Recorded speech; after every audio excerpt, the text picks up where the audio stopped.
Good day, everyone.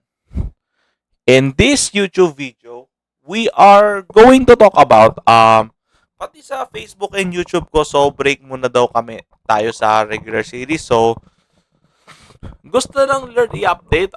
The Lord wants an update towards a lot of things, no? Like the Lord's promises with Christians who are under suffering or a curse. So, what do you mean Christians who are under a curse? Marami daw. Ito yung mga curse na from their descendants, yung mga may generational curse, yung mga sumpa na ang bilis mo magkasakit, tapos ang dami mong pag eto sabi sa nila, alam mo yung mga taong maraming maintenance, yung siguro lagpas 5, yan. Mag-isip na kayo dyan, hindi lang sakit yan. Kasi sabi sa kanila, ang normal na matanda, nasa 2 lang yan eh. Or 3 lang yung maintenance medicines niyan. Pero sa totoo lang, kaya naman mabuhay ng tao ng walang maintenance. Basta, nagpapaguide kay Lord sa kung ano yung mga dapat kainin. Nagpapaguide siya sa diet niya. Nagpapaguide siya sa buhay niya. So, at ito yung sabi sa akin ni Lord. Ito, quick update lang to. Gusto lang ni Lord na makarinig to sa mga Christians, no? Ang sabi ni Lord, if you are suffering from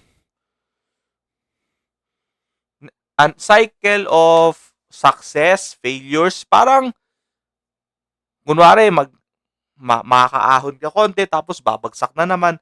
Pag may nararamdaman ka ng vicious cycle na parang you're not really breaking through into your life, you are constantly battling with mental illness, with mental depression.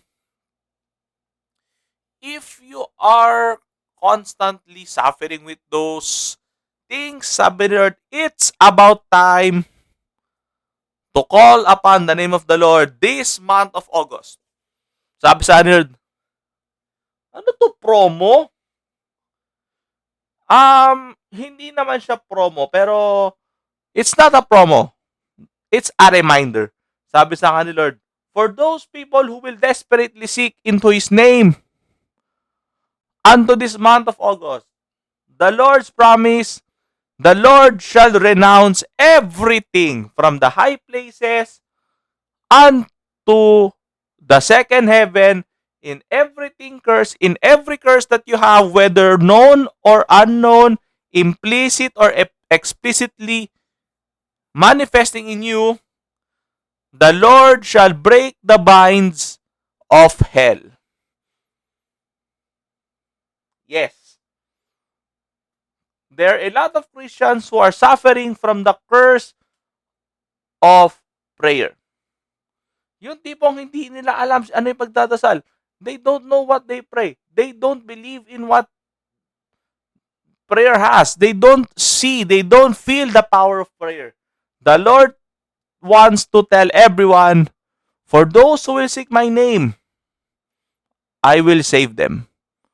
For those people who will seek unto my deitiness into the heavens, the Lord shall answer you. The Lord shall deliver you from all of the iniquities that you accumulated from the past. Sabi sa Lord, break muna tayo sa baby. Sige. Yung baka may iba daw, di nakaka-relate daw eh. Di ngayon na lang. Kaya nga, break muna tayo. Break muna tayo sa Facebook series. Break muna tayo sa